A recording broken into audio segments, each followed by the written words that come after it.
Good evening. It appearing to be the appointed hour for the meeting to begin. I will, as the chair, call the meeting to order at this time of the Citizens Bond Oversight Committee and ask Aaron to do the roll call, please. Committee Member Coughlin, absent. Committee Member Davis. Here. Chair Du Bois. Here. Committee Member Fisher, also absent. Committee Member Holland. Here. Committee Member Herr is absent. Committee Member Kamasu. Here. Thank you.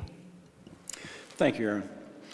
All right, moving through the agenda, item number 1 on the regular agenda is the approval of the May 29, 2025 summarized meeting minutes.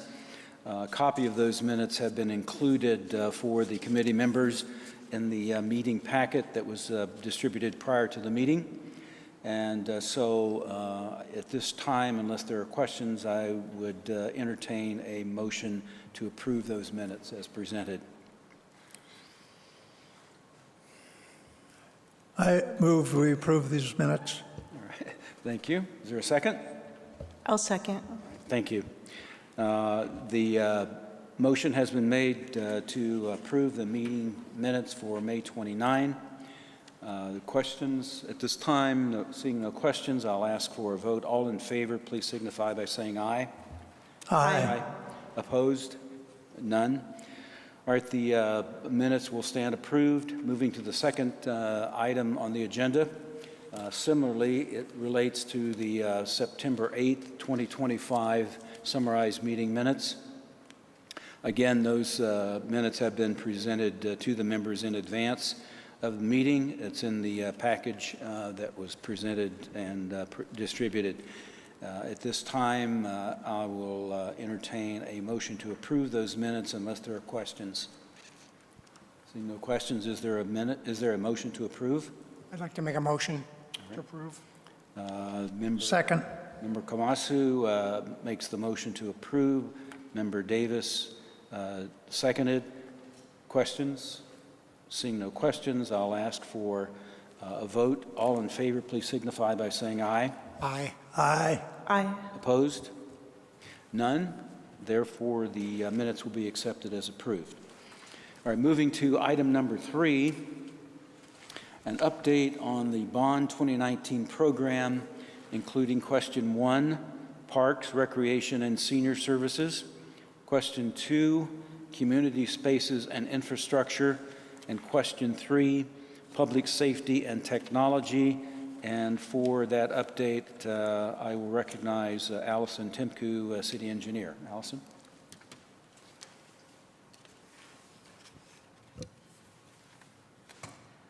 Thank you, Chair, members of the committee.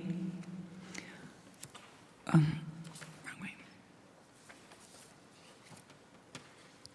Sorry, Maya. I'll let you advance it. Next slide, please. Next slide. Okay, so this slide shows our question 1, fiscal year 25-26 projects. Just wanted to give you a brief update on the presentation. We just met back in September. There hasn't been a lot of changes in our projects as they go through design and construction.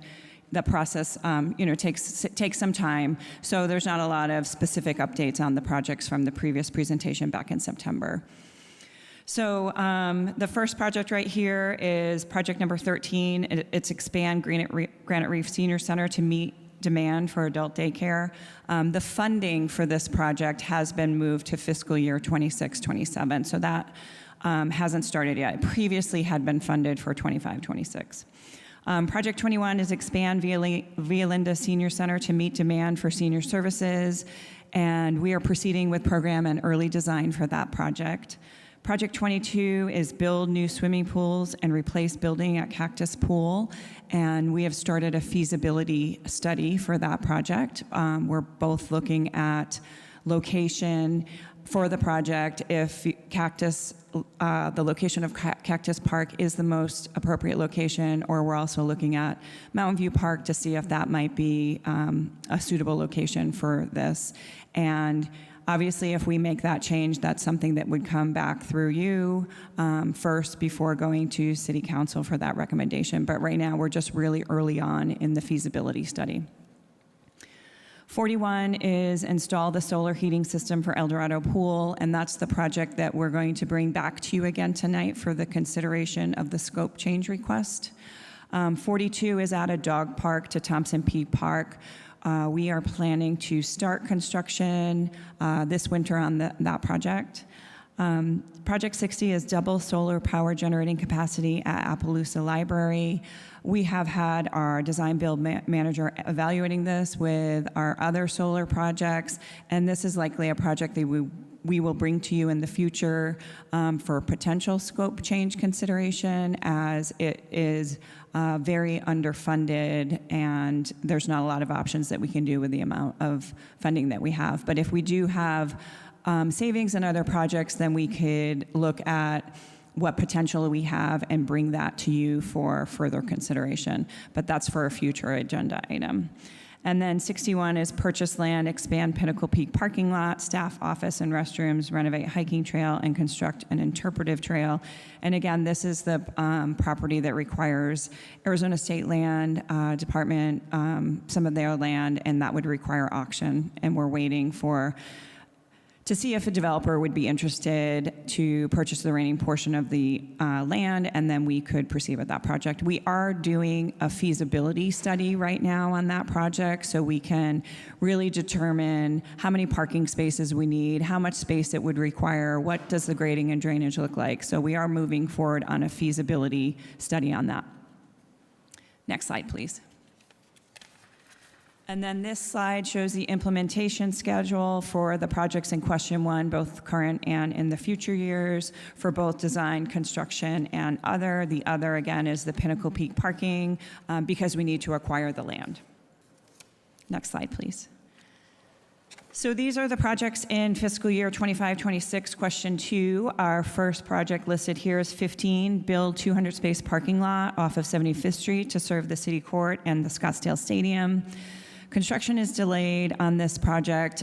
We do have some EPA requirements that need to be met on the site, and we had originally thought we could reschedule it for spring of 2026. Now it's potential for the following year, for spring of 2027, to start that project. Again, we're just waiting on EPA clearance to be able to start that construction. Project 18 is build roadway and pedestrian improvements along 2nd Street. This project, it's indicated as on hold, but what we are doing with this project is we are going to be looking at how we can design the improvements to 2nd Street within the existing budget. 19 is, yes. Just a quick one before you move on. Backing up to number 15, the parking lot for the City Court and the Scottsdale Stadium. Is that being driven just by the city, or does the stadium occupant have some voice in that? When you say it's delayed for EPA requirements, who's responsible for that, or is it delayed because of the lack of cooperation from the other party? It's going to be a joint effort, is it not? Chair Dubois, yes. So Dubois, I'm sorry. Yeah, so the delay is because of the EPA. We're waiting on EPA clearance. So there is some groundwater or ground contamination in the area from previous companies that operated in the area.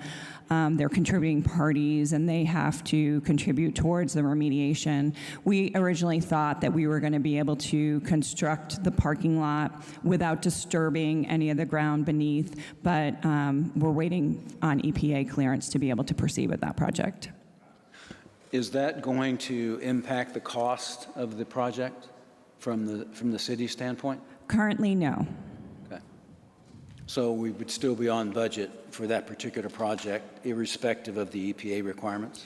That's correct, unless we have to do some remediation that we aren't anticipating. Thank you. Yep. Okay, project 19, build roadway and pedestrian improvements along Marshall Way, north of Indian School Road. That project is new this fiscal year, and we have not kicked off design for that yet.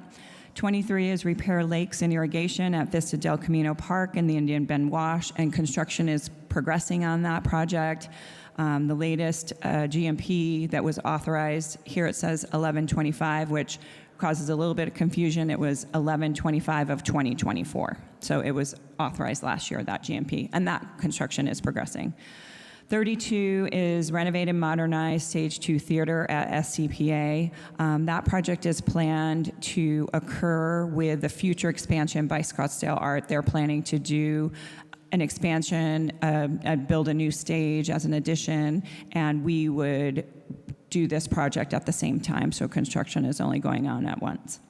45 is renovate horse barns to increase rentable space. Again, 7 barns are complete, and we have funding for 2 barns this year that we're moving forward with, and then the final barn next year, we would have additional funding in next fiscal year for that. 58 is install parasol shade at the City Hall parking lot. That project, the GMP was awarded by council last month on October 21st, and we are proceeding with that. 59 is install solar systems at the Civic Center campus. Again, our design build manager had been evaluating concepts for that as well as location. Civic Center campus is a large area, and we actually are targeting to locate those solar systems with Project 15, which was build the 200 space parking lot off 75th Street. So current plan is for that solar array to be constructed in conjunction with the 75th Street parking lot. 62 is build a bridge on Thompson Peak Parkway over the Riata Pass Wash. That project is currently in design. And 63 is build parking structures in Old Town Scottsdale. We did hold our public meeting, our second public meeting in September for this project, and we are proceeding with design and working towards getting to the design review board for that project with construction targeting for summer of 2026. Next slide, please. And again, this shows our implementation schedule for current projects in this fiscal year as well as projects in the out years, both design and construction.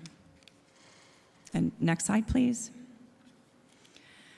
And for question 3, project 5 is modernize computer equipment rooms to protect city servers. So the final phase of that is to replace the HVAC. And we're just working through the job order contract with that, and that will start soon. 9 is install fiber optic infrastructure to reduce operating costs. Again, multiple locations in the city are currently in both design and construction, different stages for that. 14 is replace the obsolete planning and permitting software. They are continuing to work with their vendor, and their go-live date for the new software is currently targeted for January when they would start using that new system. 17 is obtain a citywide data management and analytics solution for database decision-making, and they're finalizing the architecture requirements for that project. 28 is build new fire station near Hayden and Loop 101 to improve response time. So since our last meeting, that project has been completed, and fire staff moved into it on September 22nd of 2025. So that project will move to the completed list for the next update. Project 26, replace vehicle training track at police and fire training facility. That project is currently under design. And then again, the PD training facility, Project 27, modernize and expand the police training portion of the police and fire training facility. That project was completed and opened in May, so that Project 27 will move to the completed list on the next update. 33 is renovate the Via Linda Police Station to increase efficiency. A portion of this project is currently under construction, or actually just finalized construction, and that was the jail renovation. I do have a couple of slides to show you pictures on that, but that's in support of Bond Project 40, which I'll just briefly touch on next, which is renovate and expand the Civic Center Jail and downtown police facility to meet demand. Currently under design, the design is progressing on that project, and again, that's going to require renovation that will interrupt the use of that jail. So the jail at the Via Linda Police Station was reconstructed, renovated, so we can have that in use both short-term for project number 40, and then long-term we can have the jails operating both at north and south. Project 34 is build a new fire station at 90th Street and Via Linda to replace the aging facility. That project's at the early design stages, and we will be moving forward for a CMET risk contractor on that. And then 39 is renovate Foothills Police Station to increase efficiency, and that project is a new project this fiscal year. Next slide, please. And then this just shows the exterior of the Via Linda Police Station, Project 33, while it was under construction. Next slide, please. And this shows the renovation of the jails there.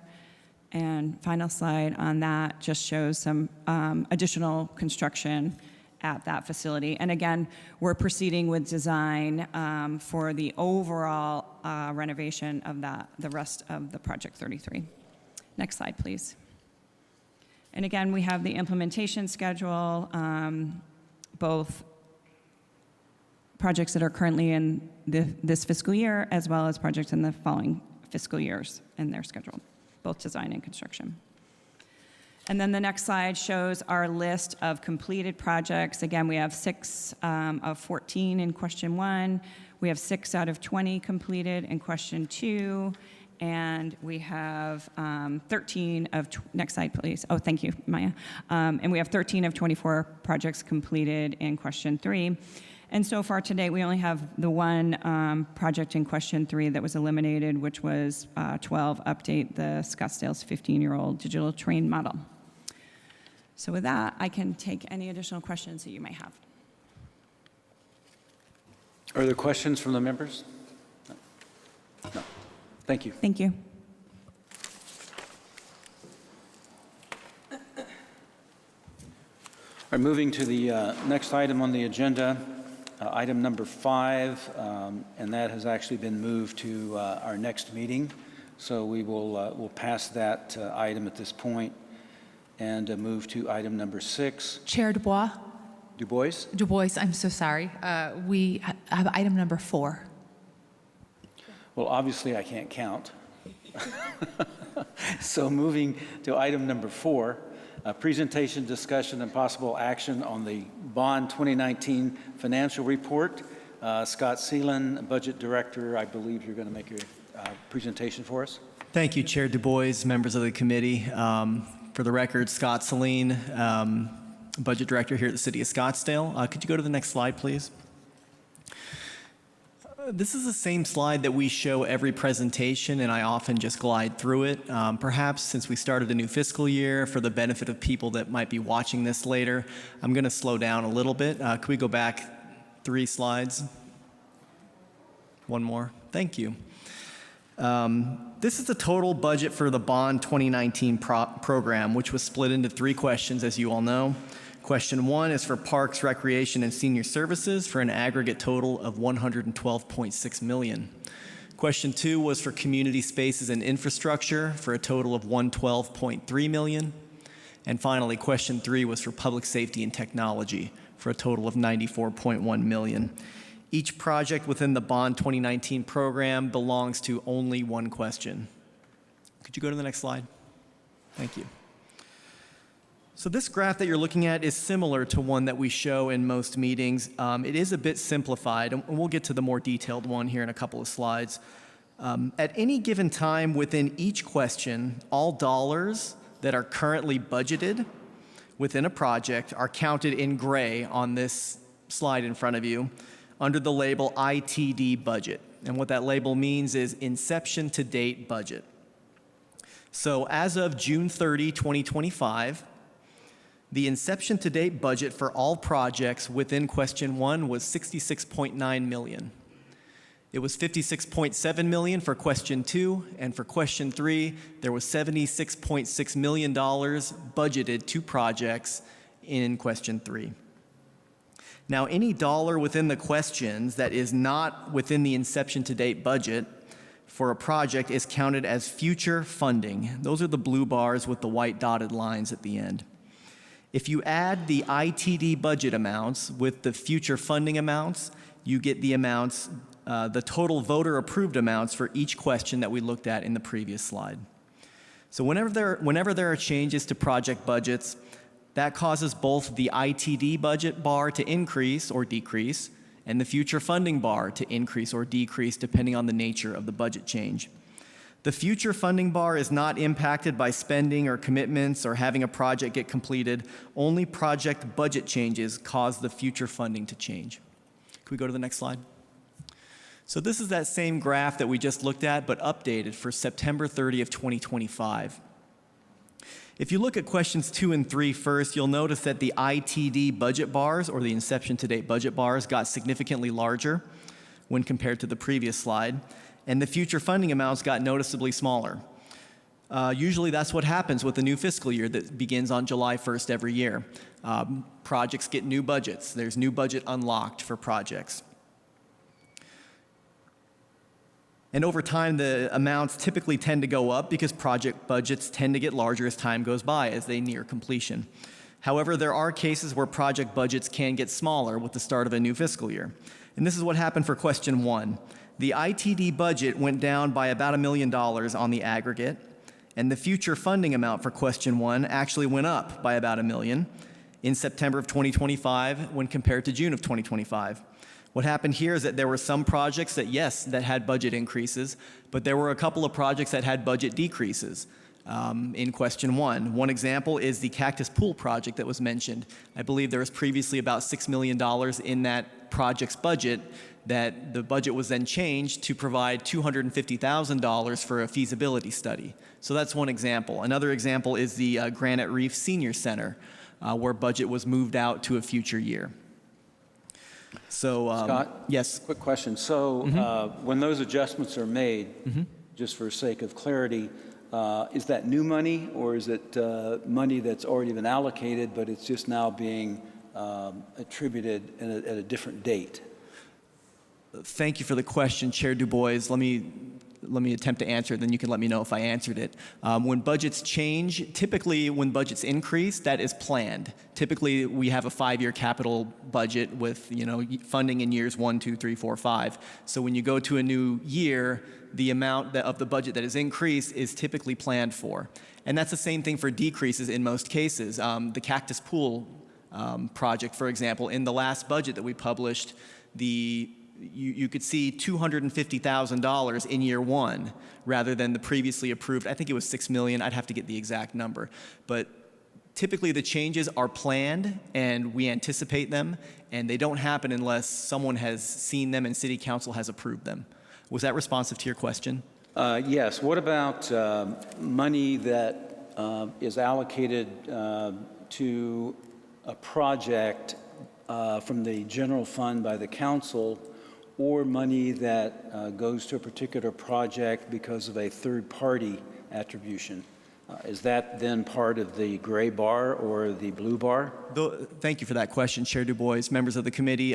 These graphs we look at here do not contemplate outside funding. They only contemplate bond 2019 funding. General fund, transportation fund, any other fund is accounted for outside of this particular graph that you're looking at.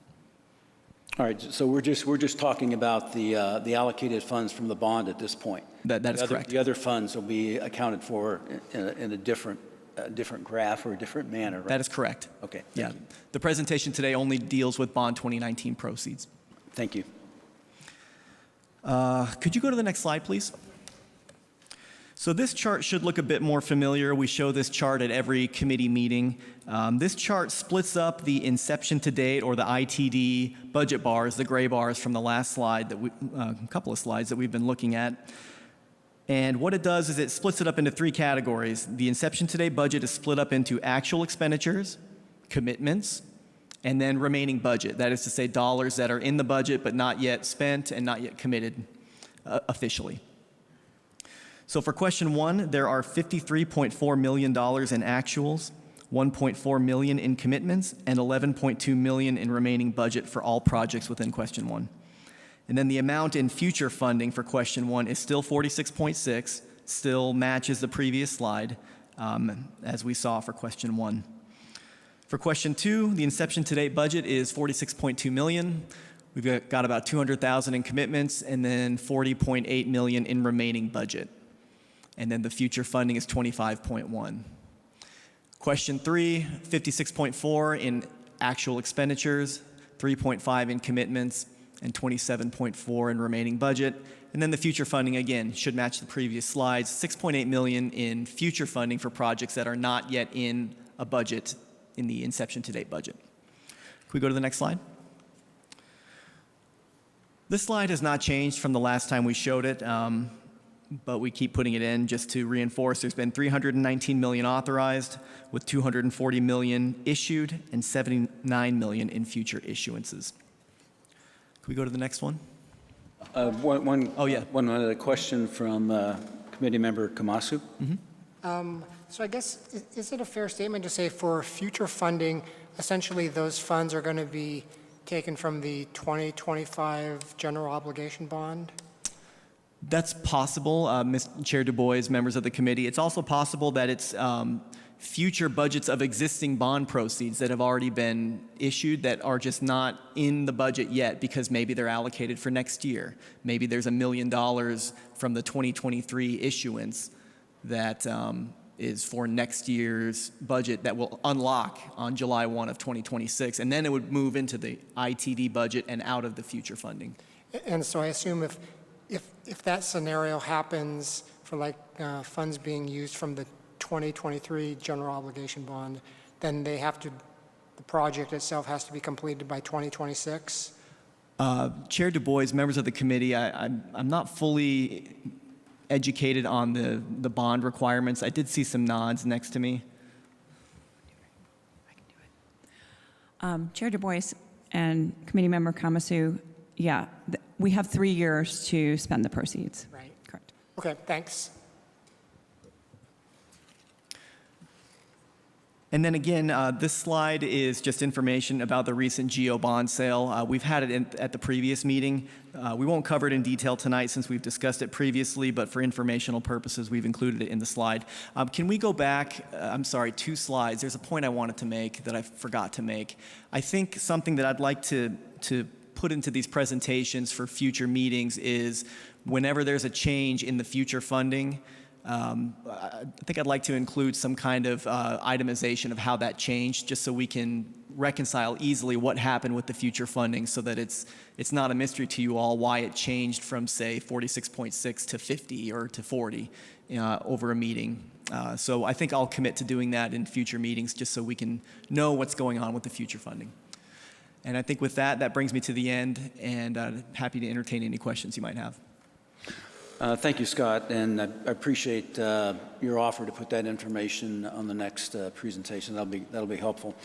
I just have a couple of questions, and I'm not sure if this directly comes from the charts or not, but just trying to get an overall big picture, if we can.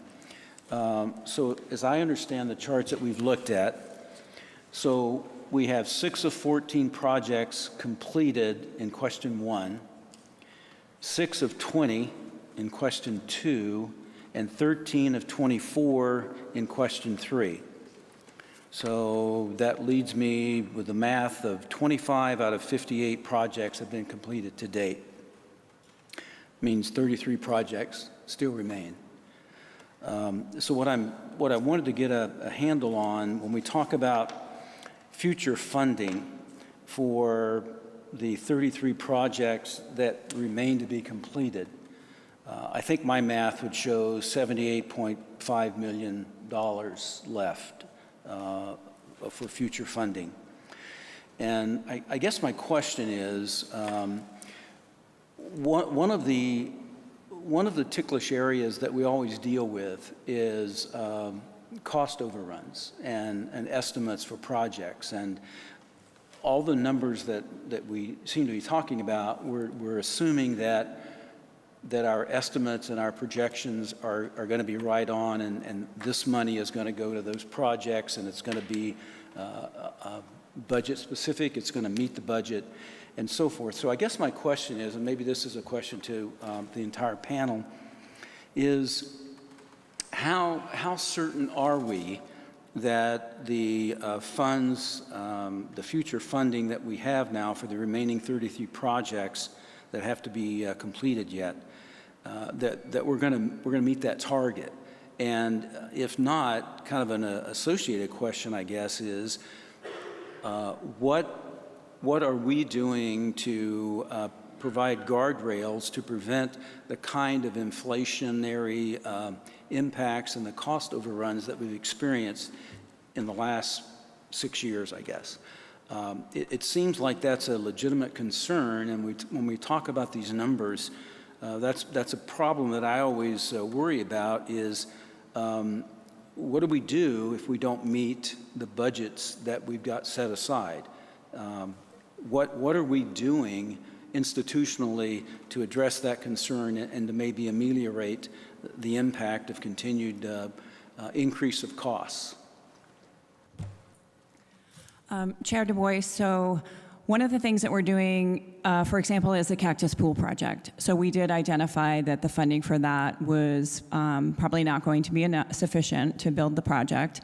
So, and with discussion with the Budget Review Commission last fiscal year, in the spring when they were reviewing budgets, we ended up removing the $6 million that we were going to use to start the actual design and potential beginning of construction for that. I think it's estimated, I think it's in the bond program at $33 million. So we're doing the feasibility study. With that feasibility study, we'll be looking at, again, I mentioned the location, but also we're going to be looking at better cost estimating, getting a preliminary conceptual design that has been planned out accordingly so we can get better cost estimates. So we're doing that. We are looking at project scope. For example, the 2nd Street project that I mentioned, we are looking at what we can do within the existing budget. So if there are projects that might not have enough funding, we're looking at what we can do within the existing budget to meet the project, the intent of the scope of that project. So those are some of the things that we're doing. Again, there is concern always when projects are in the out years that there might be inflation, but we have been just trying to do escalation factors to our estimates to see where we are, and again, work case by case with each project once we get to it to see what we can do with the existing funding. So I take it then that the potential cost increases, that is an item that your office or the city is concerned about, right? We're looking at it? Chair Du Bois, yes, we are looking at it. Okay. And in particular, when you look at, and I'll just pull one out of the air here, question 3, the implementation schedule for the fire station at 90th and Via Linda shows construction continuing through fiscal year 27-28, which is pretty far out. So what I hear you saying is that the city and staff is concerned about monitoring those costs and making sure that we don't get cost overruns like we've had on some of the projects in the past. Chair Du Bois, that's correct. Staff is always looking at projects and project budgets to monitor that.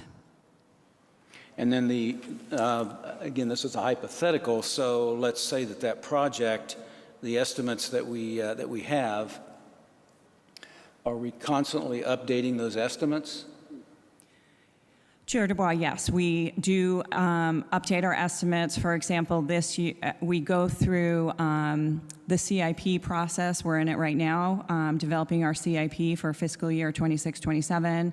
And through that process, we're looking at projects and we're re-estimating them and applying the appropriate escalation factor. If it's scheduled to be 3 years from now for construction, we escalate that cost out. So we do that. Okay. So if we look at the fact that we have 33 projects left, and pursuant to Scott's presentation, I think we have $78.5 million future funding. Are we confident that we've got enough future funding to handle those projects, or is it going to be a situation where we may have to look for alternate funding to supplement the budget? Chair DuBois, at this time, I can't say whether we are going to need additional funding to supplement the projects. Right now, we're working through the projects that are currently within this fiscal year, and we are projecting the ones in the future years. But again, some of those projects, until we get to conceptual design, like we're doing with Cactus Pool, it's hard to really get a good grasp on what the project estimate is going to be. But our goal is to work within the budget that we have. All right. I guess where I would leave it is that clearly the charter of this committee is not to make policy, but merely to monitor the spending from the bond project monies to make sure that they're spent for the projects themselves. But I think at the same time, I would be remiss if I didn't indicate that there is a sense of the committee that we need to make sure that we have in process or in place some system where we can constantly revisit estimates to make sure that we don't run into the problem that we all are aware of, where we've had some problems in the past with the estimates.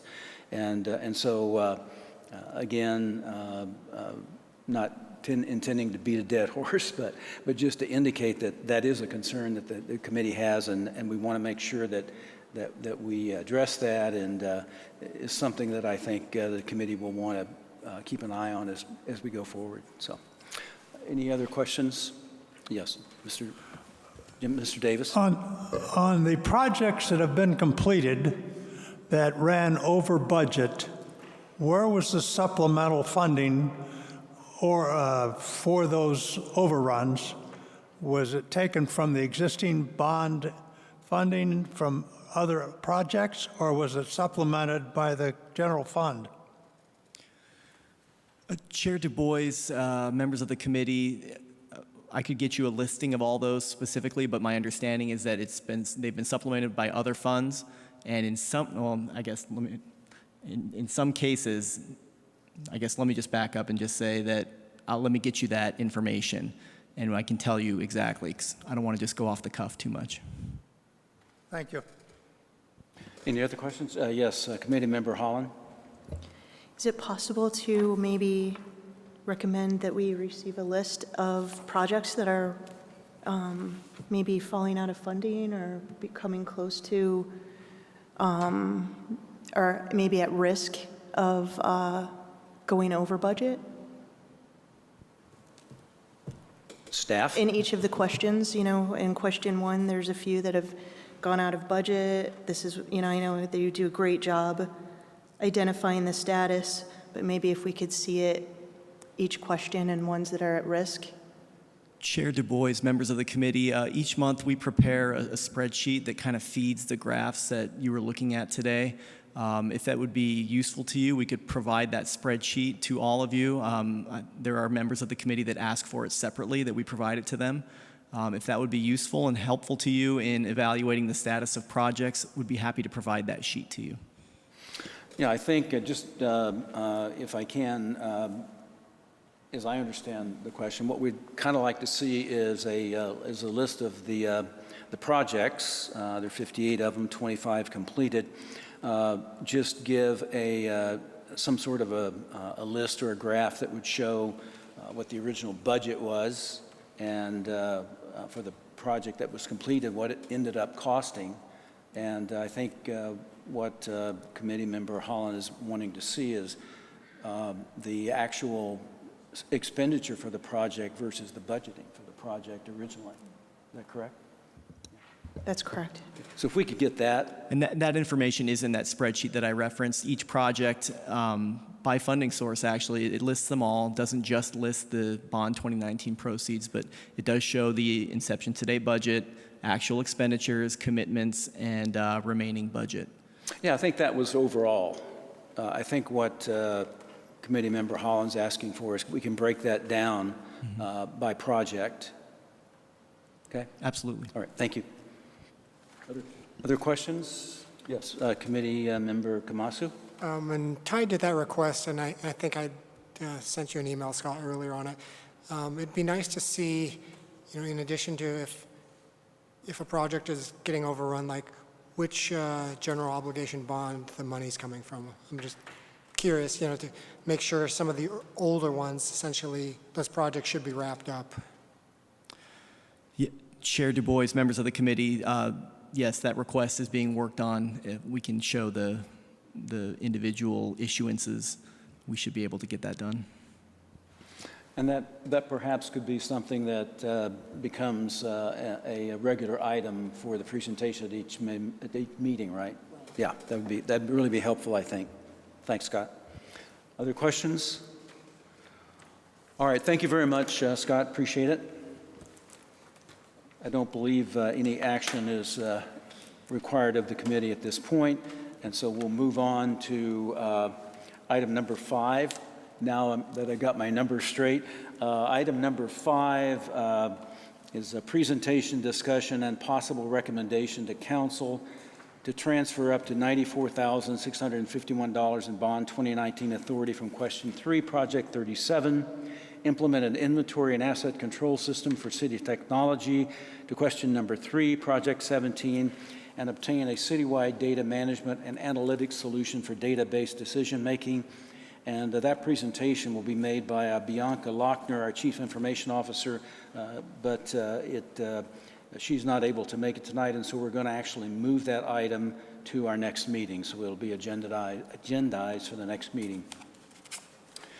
All right, then, again, showing that I can follow numbers, moving to item number 6, presentation, discussion, and possible action on a modification to the scope of Project 41, which is to install solar heating system for El Dorado Pool, to install a solar photovoltaic system in lieu of the proposed ground-mounted solar water heating system. And I would defer to Roger Berna, for the principal project manager for that project, for a presentation. There you are. All right, thank you. Thank you, Mr. Chairman and members. Again, we are revisiting this project. We brought it to you last meeting.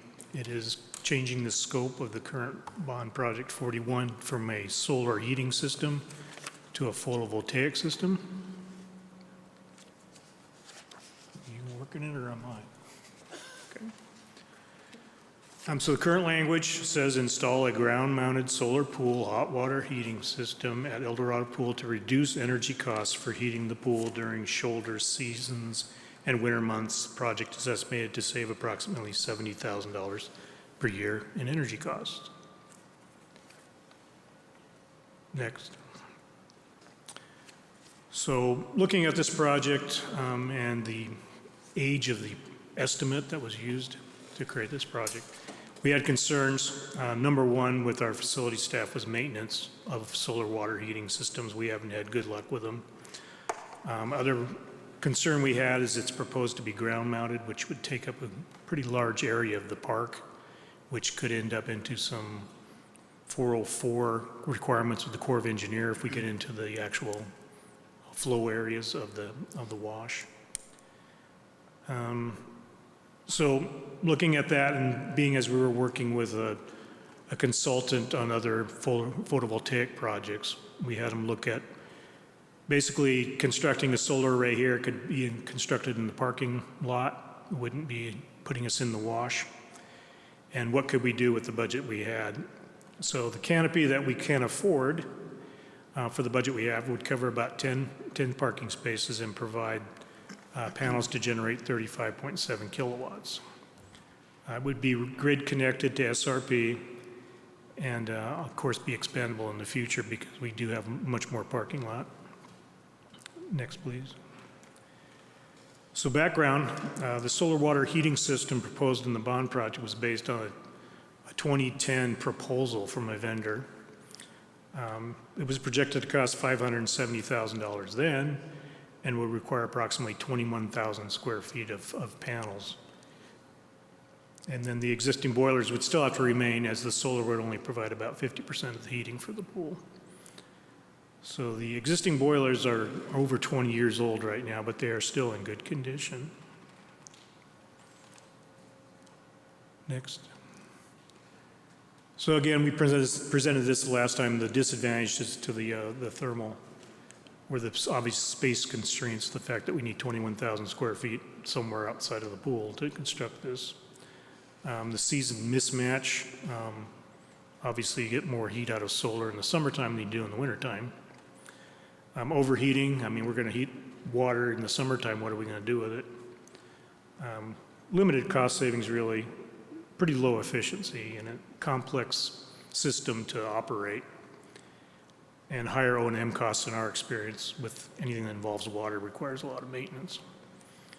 And then, of course, there's limited monitoring of a water system, which is much easier to monitor a photovoltaic system. Next. And the advantages, what led us to the PV was obviously the low maintenance, reliable performance, very simple to integrate.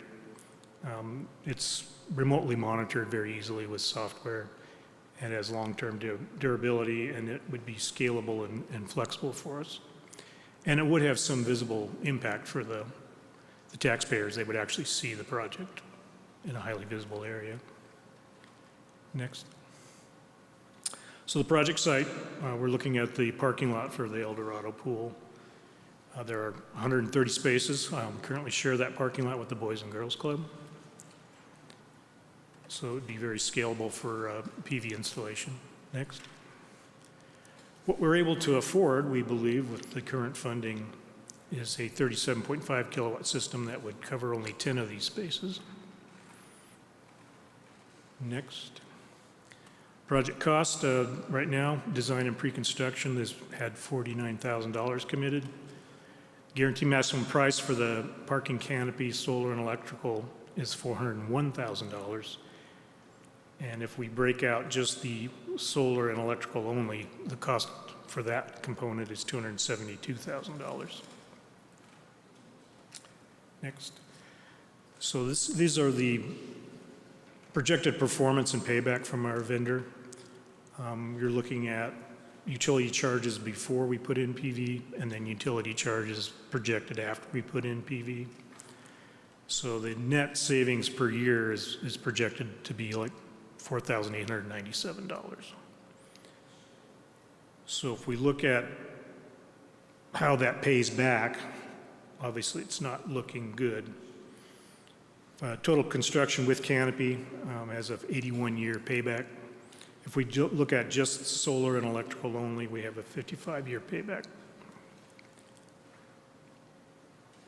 So our requested action, you can adopt this revised scope for Bond Project 41. We recommend the following language: install a 37.5 kilowatt photovoltaic solar system mounted on new canopies in the existing parking lot at El Dorado Pool to reduce yearly electrical costs for the El Dorado Park pool facilities. And alternatively, you can vote to recommend canceling this project.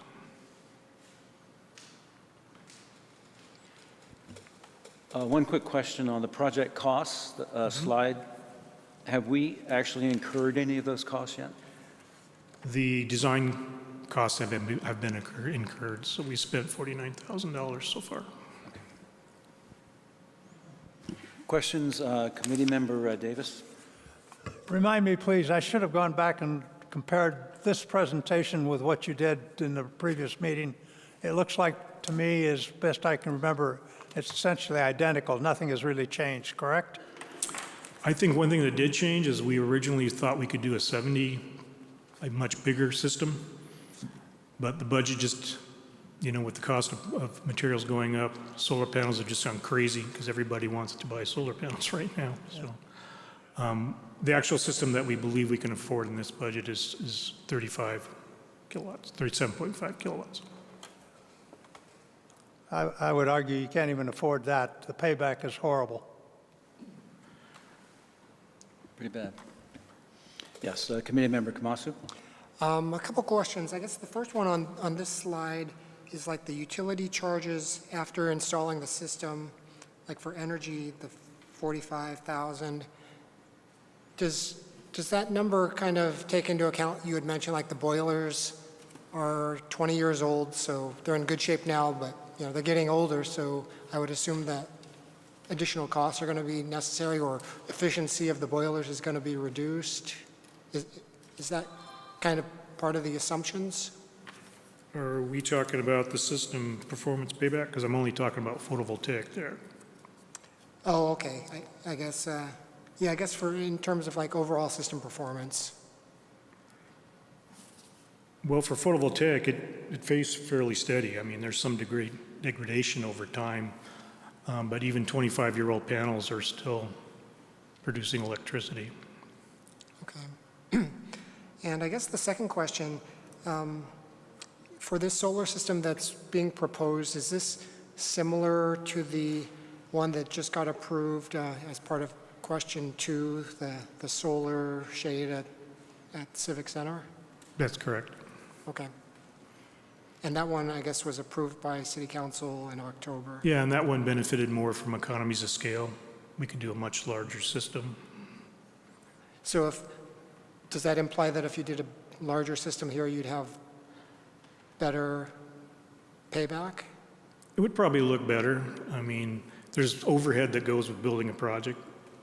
If you're building 600 kilowatt projects, same overhead to build a 35.7 kilowatt project. You'd still have to have the same number of people on site. Okay, but I assume that if you tried to increase the scope of this project, it would exceed the budget that you've been allocated? Yes, for the 560 that was allocated for this project, we currently can only construct 35 or 37.5 kilowatts. Gotcha, thanks.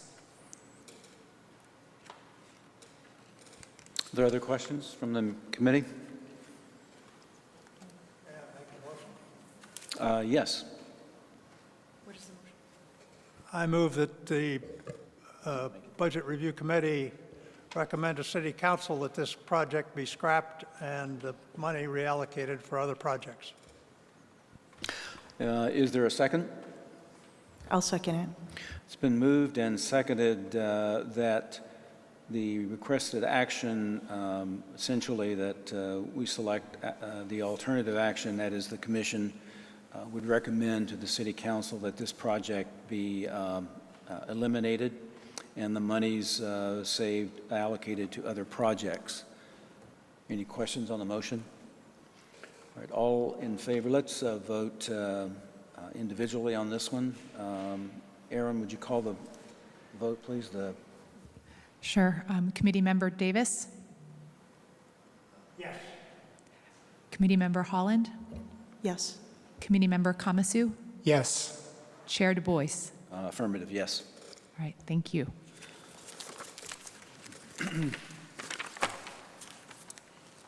Thank you, Roger. Thank you. Thank you.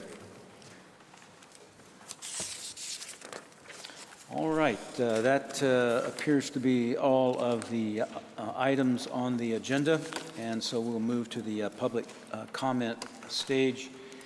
And for the purposes of the record, I will read the public comment requirements. Citizens may address the members of the Citizens Bond Oversight Committee during public comment. This public comment time is reserved for citizen comments regarding non-agendized items. Arizona state law prohibits the Citizens Bond Oversight Committee from discussing or taking action on an item that is not on the prepared agenda. Citizens may complete one request to speak public comment card per meeting and submit it to the city staff. Public testimony is limited to 3 minutes per speaker. Written comment cards are accepted for both agendized and non-agendized items and may be submitted to the city staff at any time. Cards submitted after public testimony has begun will be provided to the Citizens Bond Oversight Committee at the conclusion of the testimony for that item. The Citizens Bond Oversight Committee cannot discuss or vote on items not on the agenda, including items brought up as public comments. If action by the committee is needed, the items should be placed on the next meeting's agenda to be consistent with the Arizona open meeting law. I don't believe we've received any public comment cards. We have none. All right, thank you. With that, the chair will entertain a motion to adjourn. Is there a motion? I make a motion to adjourn. Is there a second? Second. All right, the motion has been made and seconded that we adjourn. All in favor, please signify by saying aye. Aye. Aye. All right, and before we leave, we often forget this, but again, I do want to thank all the city staff for being here. We couldn't do our work without you. You're very helpful, and we appreciate your willingness to answer questions and be here with us. So thanks again for your excellent assistance. And with that, the meeting stands adjourned at, looks like 6:09.